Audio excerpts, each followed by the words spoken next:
Impactantes imaxes que nos chegan dende Italia. Un condutor atropela unha dúcia de persoas en pleno centro da cidade de Módena e acoitelou outra cando fuxía. Finalmente, varios cidadáns lograron reducilo.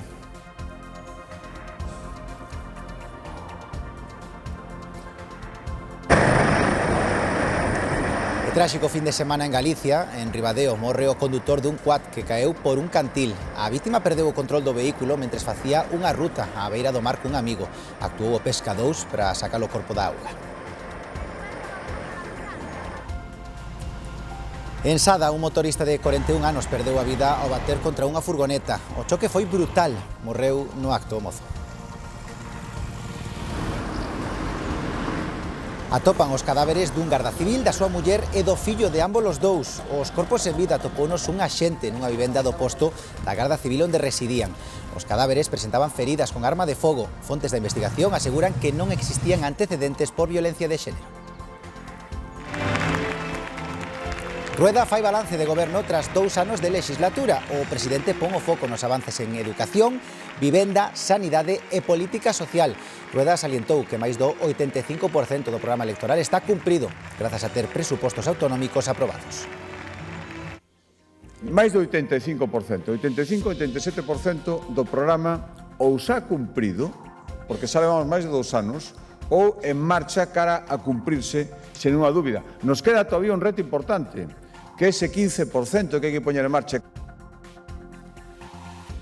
Ás 8 da tarde marchaba do Porto da Coruña o cruceiro Ambition, viaxa cara a Xixón. Os pasaxeiros puideron pasar o día pola cidade agás 21 persoas que aínda están illadas polo gromo de norovirus.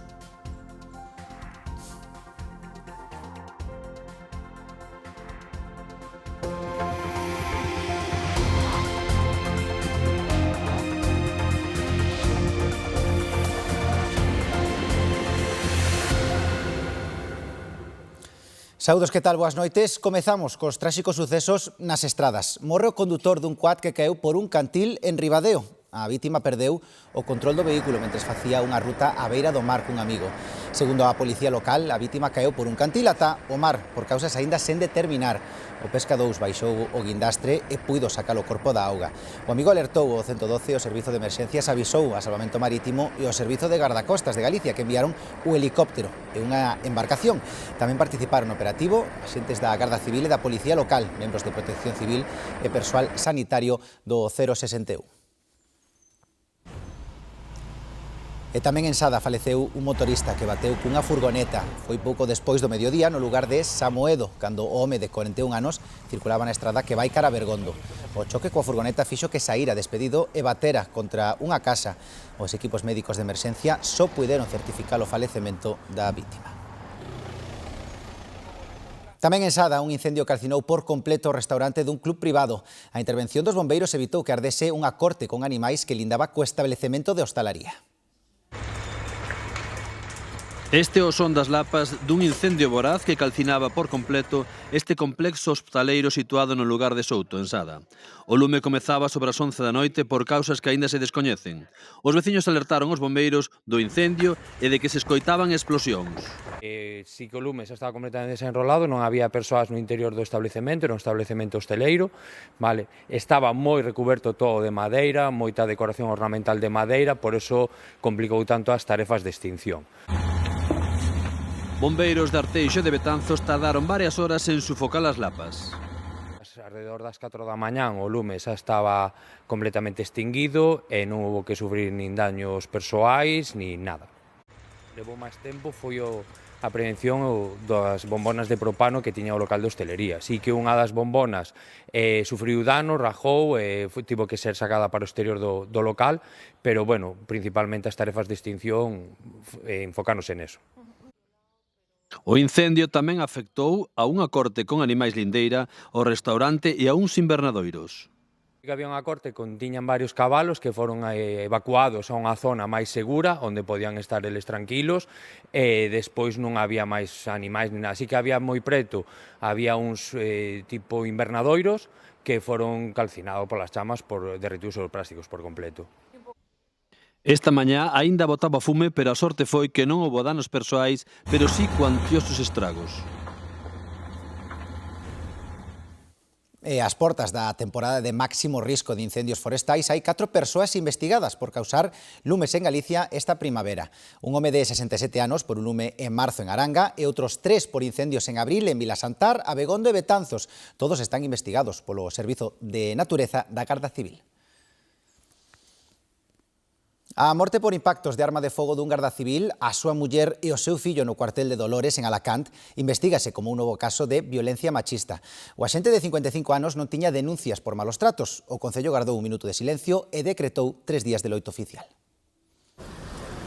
Os 3 cadáveres foron atopados con feridas de arma de fogo a media mañá deste sábado. A Delegación do Goberno contra a Violencia de Xénero investiga como presunta violencia machista este suceso rexistrado no cuartel da Garda Civil de Dolores, en Alacante, onde se atoparon os corpos dunha muller, o seu marido e o fillo en común de 24 anos. A localidade está conmocionada polo acontecido. Esta mañana nos hemos levantado con la triste noticia de que 3 vecinos del municipio, porque son vecinos de Dolores, llevan el cuerpo de la Guardia Civil aquí en Dolores del año 1996, vecinos de Dolores, todos conocidos, pues nos encontramos con la noticia de que han encontrado sus cuerpos en la casa, en el domicilio familiar, muertos por disparo. Está todo en un proceso de investigación. Fontes de investigación apuntan a que o axente da Garda Civil de 55 anos e sobre o que non constan antecedentes por violencia machista supostamente asasinou a súa muller de 51 anos e o seu fillo. Despois, suicidouse. Os corpos foron atopados por outro axente do cuartel. A muller foi atopada xa morta nun cuarto, o fillo noutro, e o cadáver do Garda Civil, supostamente autor dos asasinatos, estaba nun corredor afastado cun disparo na cabeza e xunto a unha pistola. El lunes se realizará la autopsia de las 3 personas que se han encontrado sin vida y no estaban dentro del sistema Biogen, no había denuncias previas. O Concello de Dolores gardou un minuto de silencio ás portas do consistorio ás 8 da tarde, media hora despois do pleno municipal extraordinario que fora convocado. Decretáronse 3 días de loito oficial. E outro caso que podería ser tamén un asasinato machista. A Garda Civil detivo un home como presunto autor dunha agresión con arma branca a unha muller de 32 anos na localidade de Lora del Río, en Sevilla, causándolle feridas de gravidade. Todo apunta a que o detido mantiña unha relación sentimental coa vítima. O detido permanece en dependencias policiais á espera de pasar a disposición xudicial. A muller está ingresada nun centro hospitalario en la que a súa vida non corre perigo. En Extremadura están conmocionados pola morte dun disparo do cantautor de flamenco Matías de Paula, que se fixo famoso actuando en tablaos flamencos. Mesmo chegou a actuar xunto a artistas como Pitingo. O disparo recibiu na plena luz do día.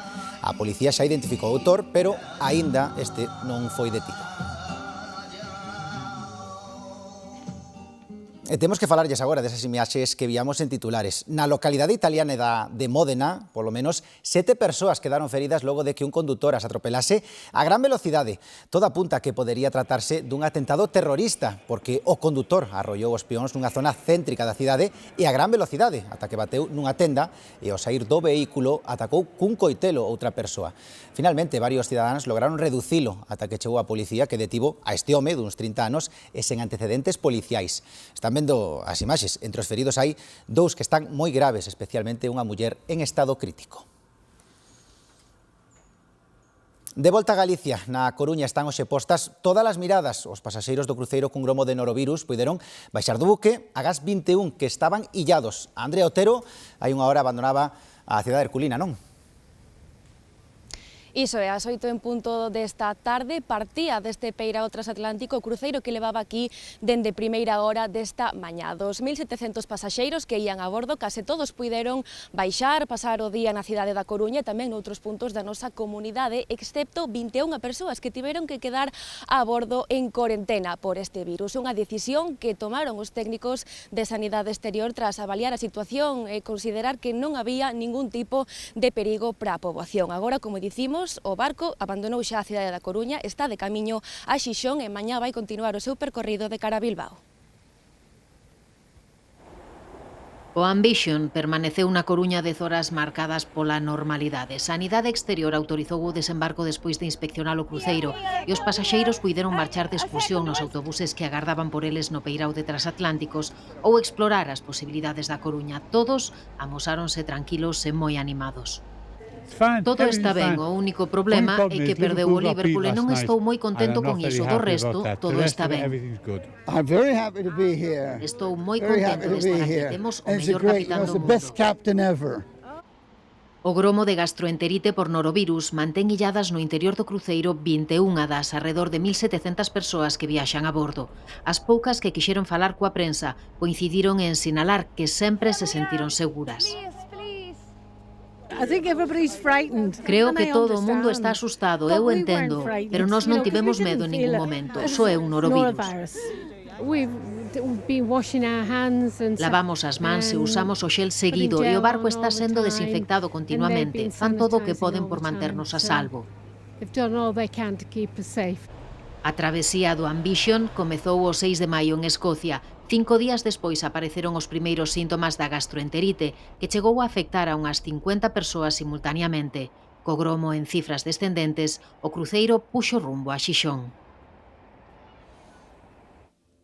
Continuamos pendentes do outro gromo, o do antivirus e dos 14 españois que continúan illados no Gómez Ulla de Madrid. O que deu positivo mellora día a día e, segundo o último informe médico, está case asintomático.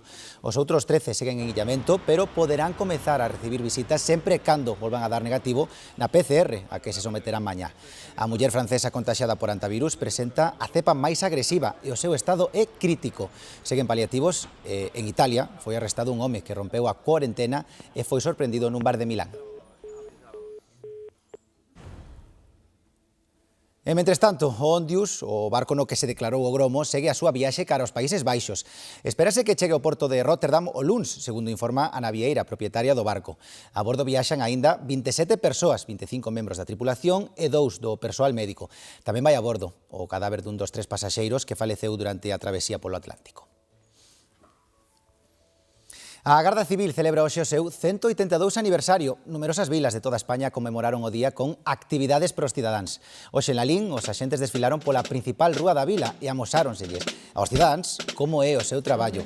O público puido entrar nos coches da Garda Civil e mesmo subir un helicóptero. Nestes 182 anos de historia foron desde o seu comezo e tiveron que demostrar a súa capacidade de adaptación, modernización e especialización fronte aos novos retos da sociedade.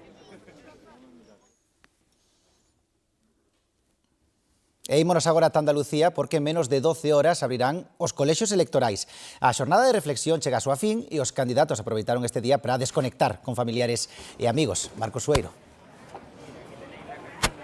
Que tal, David? Poucas horas xa, como dicías, para que os andaluces voten. A reflexión agótase e chega o momento da decisión. Durante esta xornada, os candidatos apelaron precisamente á participación como algo necesario para fortalecer a democracia.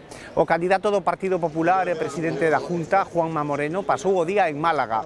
Dicía que hoxe era un día para a serenidade e para estar con amigos e tamén coa familia. A candidata socialista, María Jesús Montero, tamén dedicou o día á familia aquí en Sevilla e os amigos e escribía nas redes sociais que mañá será un gran día para Andalucía.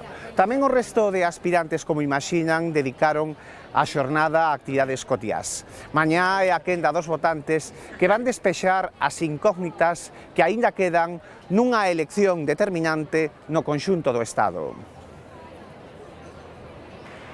Coa vitoria prácticamente asegurada, o candidato popular Juanma Moreno Bonilla intentará lograr os 55 escanos que llegarán tan revalidar a maioría absoluta para gobernar, igual que nos últimos 4 anos, sen depender de Vox. Tras as experiencias de Aragón, Extremadura e Castela e León, os populares queren evitar outro pacto coa ultradereita, que asume o reto de quitarlles espazo. O PSOE medirá a súa forza en Madrid a través da súa candidata en Andalucía. Os comicios supoñen o regreso de María Jesús Montero á política andaluza despois de 8 anos, tras ser vicepresidenta do Goberno de España, man dereita de Pedro Sánchez e a única ministra que se mantivo con el en todas as legislaturas. O obxectivo de Montero é non rebaixar o chan electoral que o PSOE andaluz estableceu hai 4 anos en 30 escanos. Calquera resultado terá, con toda probabilidade, consecuencias a nivel nacional. A outra clave dos comicios está no resto das esquerdas, que se presentan divididas en dúas papeletas. Adelante Andalucía, partido netamente andaluz, e Por Andalucía, a primeira proba de fogo da reconciliación entre Sumar e Podemos desde a súa ruptura. O seu resultado pode condicionar a estratexia da esquerda de cara ás eleccións xerais do ano que ven. Na comunidade en Galicia estamos no ecuador da legislatura autonómica e Alfonso Rueda fai balance do goberno. Nun acto en Vigo, o presidente destaca as melloras que se produciron en Galicia nestes 2 anos. Alfonso Rueda dixo que máis do 85% do programa co que se presentou ás eleccións está cumprido e puxo como exemplo a educación. Prometemos que a universidade iba a ser gratuita en Galicia para a xente que se esforzara, a xente que estudiara. Dixe onde no primeiro momento. Iso é unha promesa que non pensan cumplir. Galicia, a día de hoxe, é a única comunidade onde se pode estudiar gratuitamente dende a educación infantil ata a universidade. Tamén destacou avances en sanidade, política social e vivenda. Dixemos 4.000 vivendas en unha legislatura que dura 4 anos. E a día de hoxe están todas en marcha.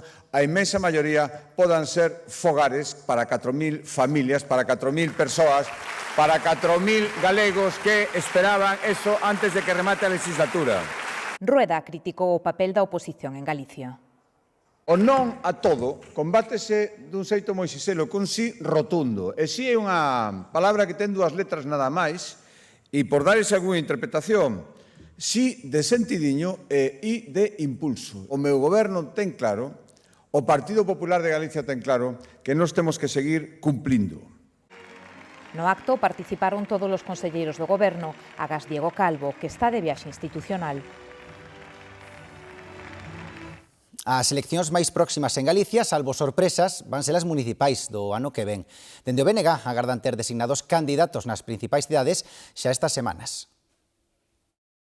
Neste mes de maio vamos a ter prácticamente rematado este proceso nas cidades e con unha vocación clara de sumar máis alcaldías para o BNG, ser a forza que máis medre nas próximas eleccións municipais e demostrar que o BNG sigue no mellor momento da súa historia. O persoal de Nestlé en Pontecesures mobilízase contra o ERE que afecta a 27 traballadores. Os traballadores da factoría galega critican a medida que consideran inxustificada e froito dunha mala xestión da empresa. No ámbito internacional, Donald Trump está convencido de que Cuba vaise poñer axiña do lado dos Estados Unidos. O dixo nunha entrevista na cadea Fox News, nun momento no que hai sinais de achegamento coas autoridades da illa. Dende La Habana aceptaron unha axuda humanitaria norteamericana de $100 millóns. Estes días viaxou a Cuba o director da CIA.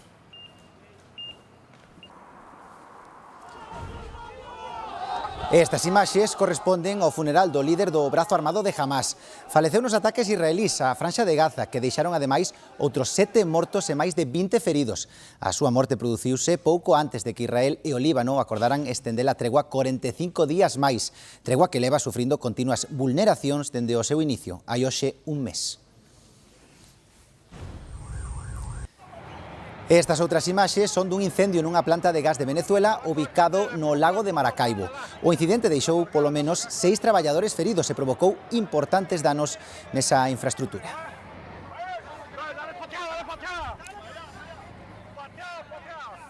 Ben, volvemos a Galicia porque unha nova xornada temos que falar dos polígonos bateeiros que continúan pechados por mor da toxina. Agora mesmo, en casi ningunha ría, está permitida a extracción. Esta mesma mañá o Intecmar actualizaba o mapa coas zonas pechadas. En vermello, as rías baixas e tamén a de Muros Noia, onde hai máis de 3.200 polígonos inoperativos.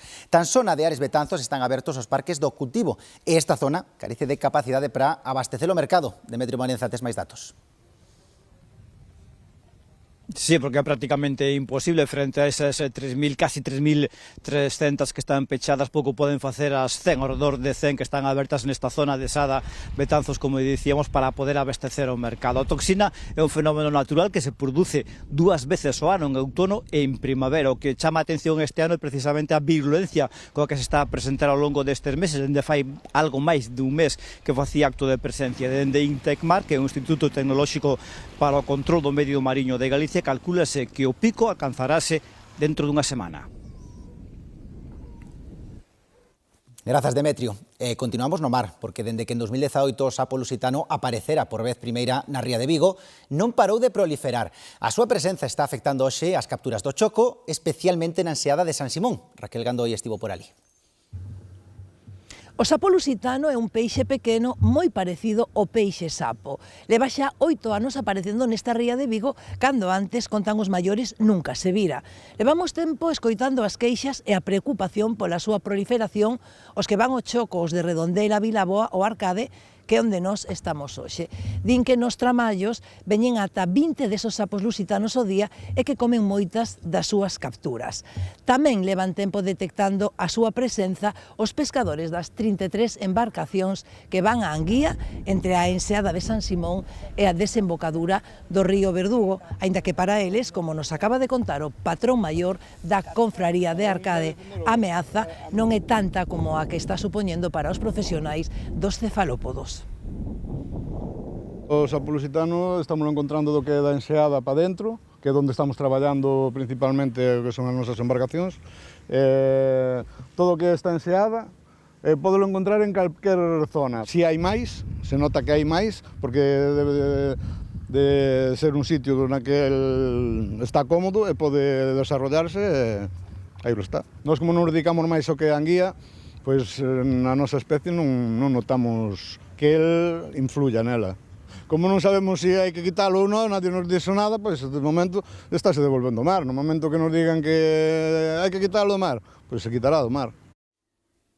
Ben, falamos agora de economía, porque dentro duns días o Bizum xa non vai ser só para pagar algunha débeda. Cos amigos, atendan, a aplicación bancaria, a segunda con máis usuarios de España, supera os 30 millóns, poderase utilizar para pagar nos comercios, unha fórmula máis segura para os usuarios.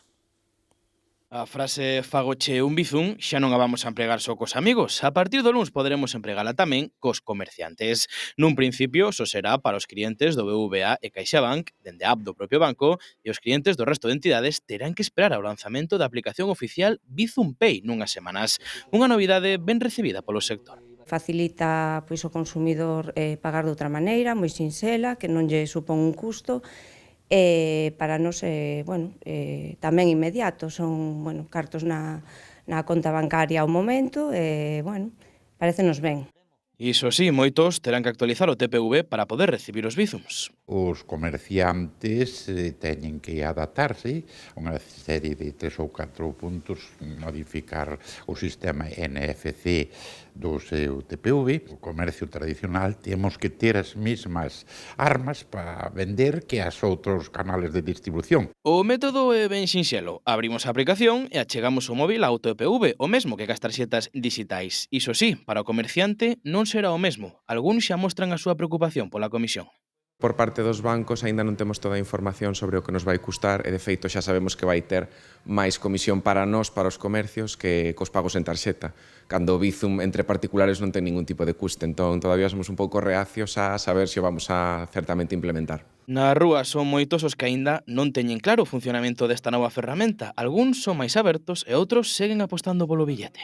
Paréceme que cantas máis opcións haxa para todos a hora de pagar, pois benvido sexa. No tradicional, yo soy de la vieja usanza. A veces no algunha cena que outra, pero é moi raro. Vai seguir co método tradicional. É o método tradicional. Así que xa o saben, o luns poderán elixir entre efectivo, tarxeta ou Bizum. Cada quen que o faga como queira. En Marín hoxe están de enhoraboa porque se vendeu ali, na administración número 4, o primeiro premio do sorteo de hoxe da Lotaría Nacional. Son 60.000 euros por cada décimo do 59203. Tome nota, a ver se van ter algún por casa. E podería haber moitos gañadores. Iria Soengas. Sí, David, o certo é que poderían ser moitas as persoas que aquí en Marín hoxe comezaron o día cun alegrón, porque esta administración número 4 tiña asignado o número completo dese primeiro premio do sorteo da Lotería Nacional, o 59.203. Eran 100 os billetes asignados nesta administración, premiados cada un con 60.000 euros. O certo é que se estrean dando un premio importante porque a administración leva aberta pouquiños meses, ou dende decembro. Dun xeito moi especial para algúns veciños de Marín, non han de ser poucos os que teñan na conta 60.000 euros máis porque a administración número 4 da vila tiña asignado o número completo, un cento de décimos do 59.203 cun valor total en premios de 6 millóns de euros. Tiñamos 100 décimos, sí, 10 series completas. Sí, no sé, sí que tocó aí 1 millón de pesetas, sí. De pesetas no, perdón, de euros. Sí, por supuesto, ojalá lle tocara a xente de aquí, claro, a mí non me tocou, pero vamos, ojalá lle toca a xente a que lle faja máis falta. E se ben repartido en lugar de tocarlle un solo é suficiente, é bo. E a contra do que pasan sorteos como o de Nadal, os premios semanais da Lotería Nacional adoitan recaer entre os clientes habituais da administración. Sí, hombre, normalmente a xente que compra a Lotería Nacional entre semanas suele ser xente do pobo, porque sí que a de Navidad se vende un pouco máis hacia fora, pero esta suele se vender na xente do pobo. Esperemos que sean clientes habituais que tuveran esta boa noticia, bueno, moi contentos. Malia que aínda non puideron comprobar cantos décimos venderon, agardan que foran bastantes e celebran o primeiro grande premio que reparta a administración, que leva aberta pouco máis de 5 meses. Se cando van a compra todo lles parece caro, imaginen ter algunha intolerancia. Os celíacos gastan por ano 1.000 euros máis. Hoxe é o seu día. Belén, a secretaria da Asociación dos Celíacos Galegos, celebra o seu día neste restaurante de Vigo, Alium, en latín, diferente. Despois dun diagnóstico da enfermidade celíaca, toca vivir nun país onde comemos 3 veces ao día e celebramos maiormente en restaurantes. A nosa única medicina é a comida. Nos non necesitamos unha medicina, solamente alimentación. E claro, hai xente que sí o fai por moda, pero que realmente non son celíacos. Eso sí nos fai moito dano.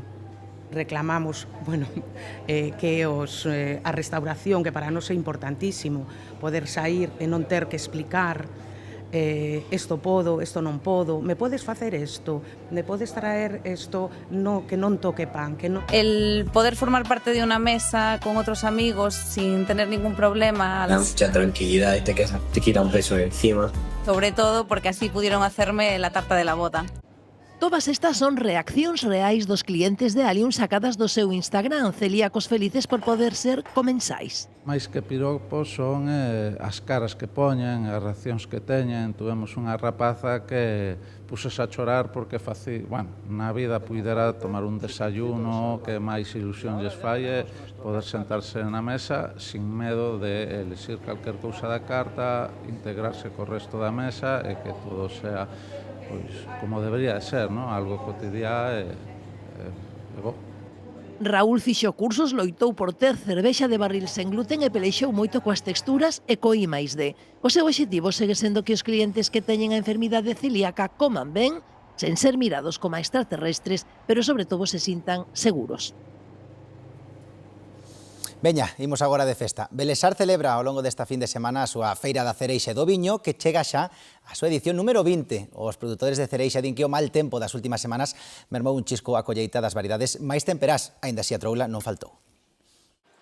En Belesar din que a colleita deste ano ia ser moi boa. Había abundancia de cereixa, pero a choiva das últimas semanas causou moito estrago. A produción de variedades temperás reduciuse un 25%. Que había moitas que dan na cirdeira, todas podridas. Hai que escoller moito, como veu a agua cando estaban maduras, que este ano adelantaron moito, pero...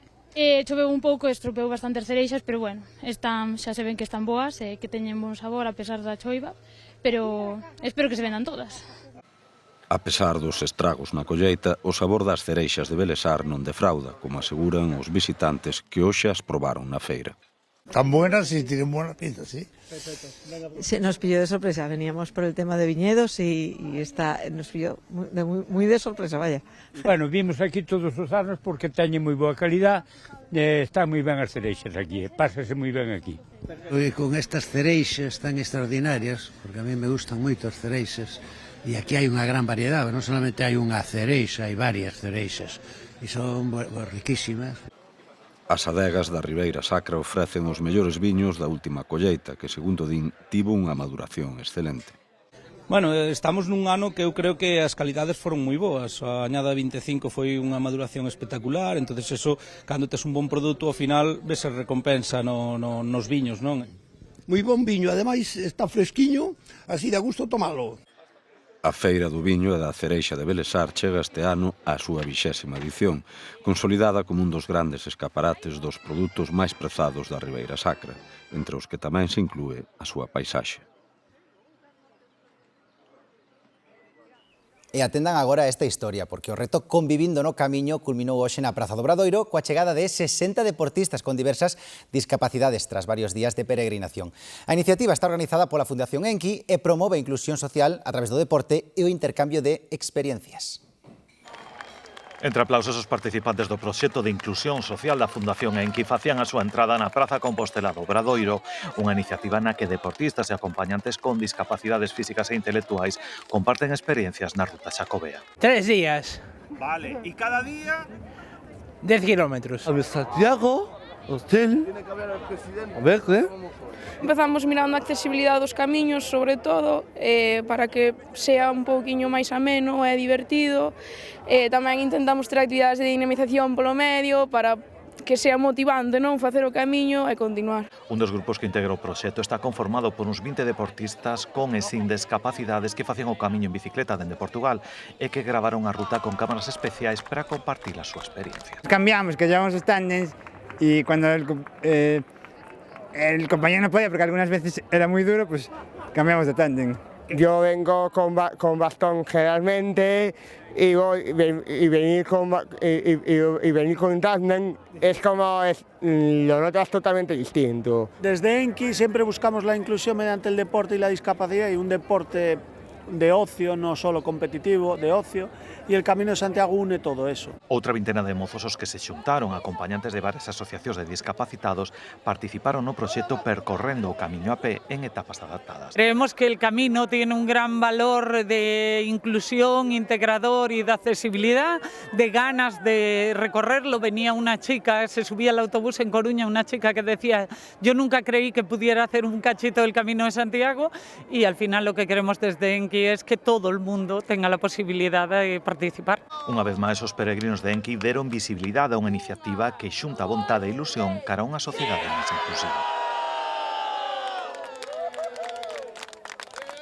Fermosa iniciativa.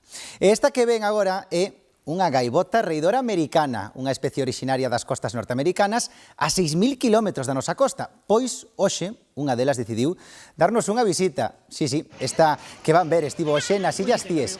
É raro velas pola nosa zona, pero vese que esta quería manter unha conversa cunha gaivota local. Non sabemos como farían para entenderse. A imaxe chamou a atención dos que paseaban pola paraxe natural. O Auditorio Mar de Vigo acolle o concerto das letras galegas para lembrar a Begoña Caamaño, organizado polo Consello da Cultura Galega e o Concello de Vigo, a cidade onde naceu, e empezou a traballar como xornalista. A proposta musical de Uxía pon sobre o escenario as amigas, o Mar de Arousa e o de Vigo, a Morgana, a Circe e a Penélope para festexar a vida e a obra da súa amiga Begoña e de todas as mulleres indómitas.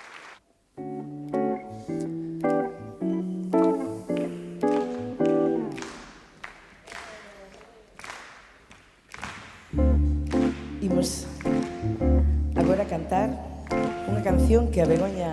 Ben, estamos ás portas dun dos días máis importantes para a nosa terra, para a nosa lingua. Hoxe queremos renderlle homenaxe á figura clave que deu inicio a ese día. Ainda estamos na xornada previa, seino, pero seguro que están de acordo comigo en que calquera momento é bo para recordar a Rosalía de Castro. A poeta e escritora publicaba Cantares Gallegos hai 163 anos, a primeira gran ova do rexurdimento da literatura galega moderna. No seu interior, o poema símbolo da emigración, Pero tamén é certo que hai moitos máis noutras grandísimas obras. Por exemplo, temos Negra Sombra. O poema, escrito na súa obra Follas Novas, converteuse en un dos grandes textos do poemario galego. Representa a presenza permanente da nostalgia e a melancolía. Ao mesmo tempo, moitos quixeron interpretalo. Para exemplo, escoiten e gocen da artista de Boimorto, Luz Casal.